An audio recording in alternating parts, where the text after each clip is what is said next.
Well, we're back with another quarter notes. I'm looking really quickly at 4 albums that I've been listening to, but I don't really have enough to say to warrant a full-length album review. Either it doesn't quite fit my usual MO of musical stylings that I like to look at, or I don't have a whole lot to say, but I still want to talk about them. So let's dive into these 4 albums that I'm pretty excited to talk about. Give us a wedding.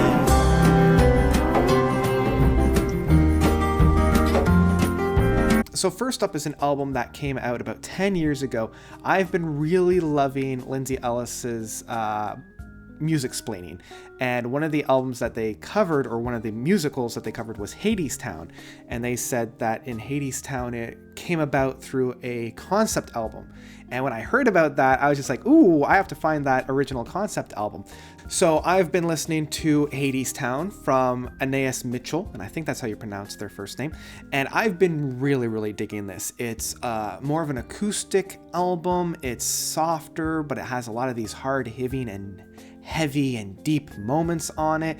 It utilizes more of like the fun jazz from New Orleans while having more of this Americana singer-songwriter approach, like somewhere from like the deep south. And I feel like structuring the story of Orpheus being told through this guise and this filter was really great at hammering out the raw emotions of the story. And there are so many really deep tracks off of this that I really found myself coming back to quite often.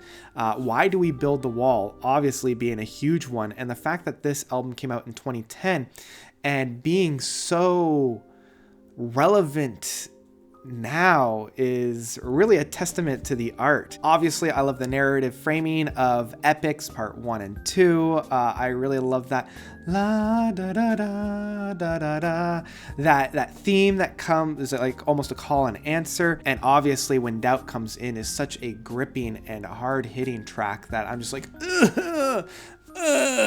why emotions? So yeah, I've been really loving this, and it's one that I've been listening to quite a bit, especially within this new reel that we found. So yeah, this is one that I want to pick up in physical format easily if I'm able to find it. So yeah, really enjoyed that one, and it's one that I know I'm going to be listening to through the rest of the year.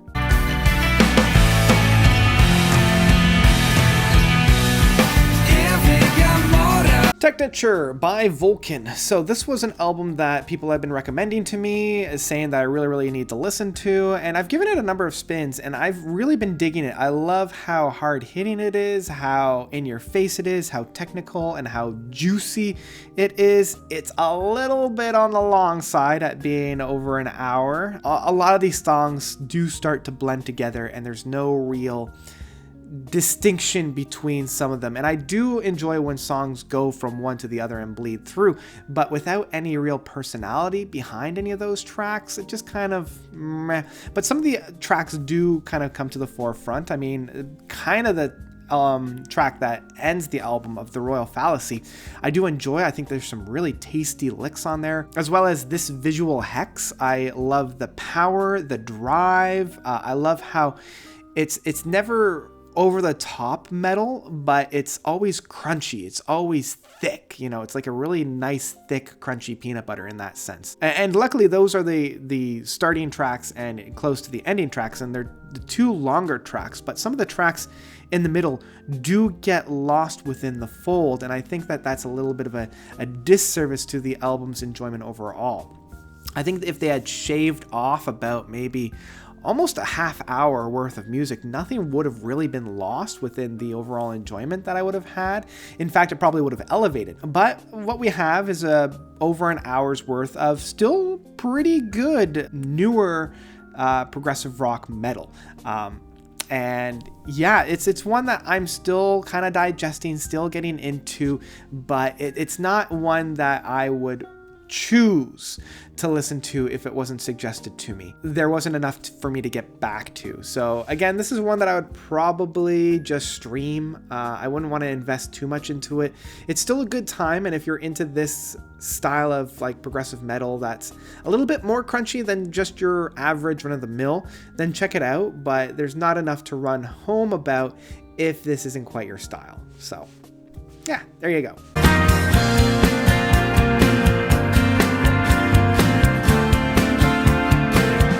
Black Rain by Fish on Fridays. So this was an album that was recommended to me through Spotify, and it said that it was released this year in 2020. So I did a dive into this, and I really enjoyed what I was listening to. I really had a great time. It felt like a conglomeration of such bands like, on the one hand, like Riverside, or some of those harder progressive rock movements, but also being a little bit more on the mellow side, like more Anathema or Marillion or bands such as that. And even though this album is almost an hour long, it never really feels the length. Like, it never feels like it's too long. I do wish that some of these tracks were a little bit longer and stretching their legs a little bit. The longest track is the Murderous Highland Highway, at being 8 minutes and 15 seconds. But I do wish that some of these other tracks were probably along that length. Like, if they had conglomerated and mushed maybe 2 or 3 songs together to make a good 15-minute track,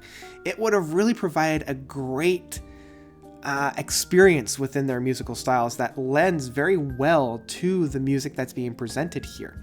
And I feel like that's a little bit of a missed opportunity.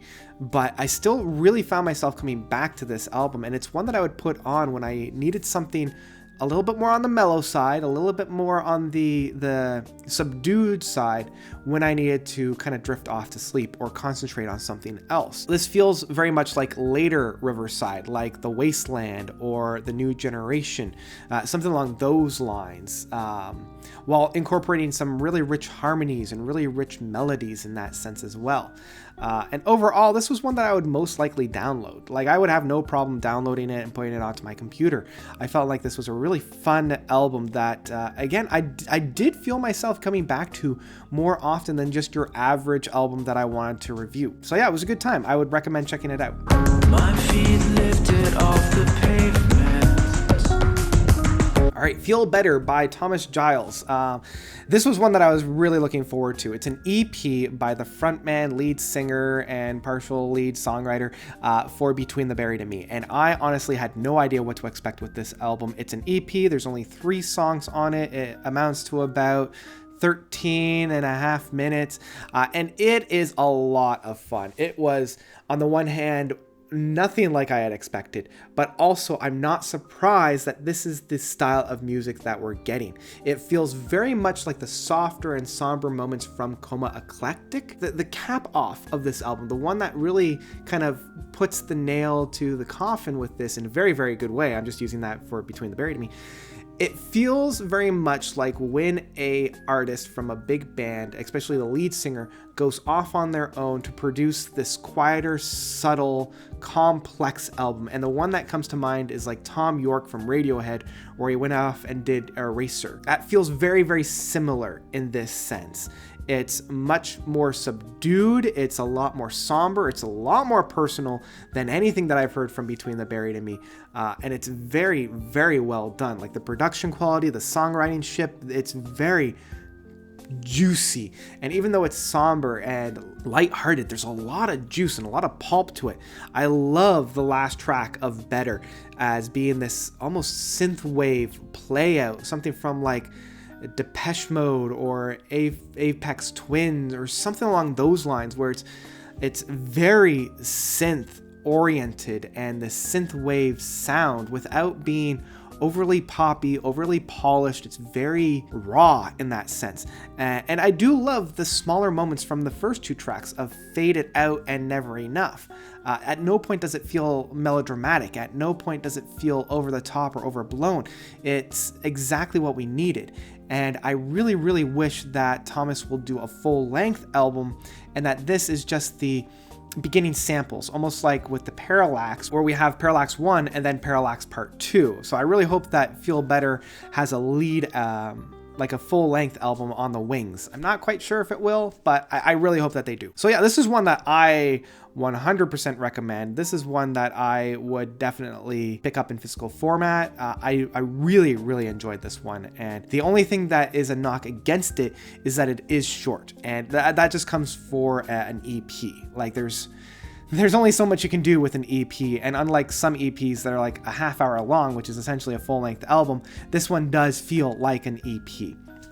So yeah, that's what I feel about Feel Better, and I hope we all can feel better. And that's it. Those are my 4 albums that I wanted to review for this round of Quarter Notes. What did you guys think? What was your favorite album of the 4? What was your most surprising album of the 4? Which one do you agree with me? Which one do you disagree with me? Let me know all about that by commenting down below.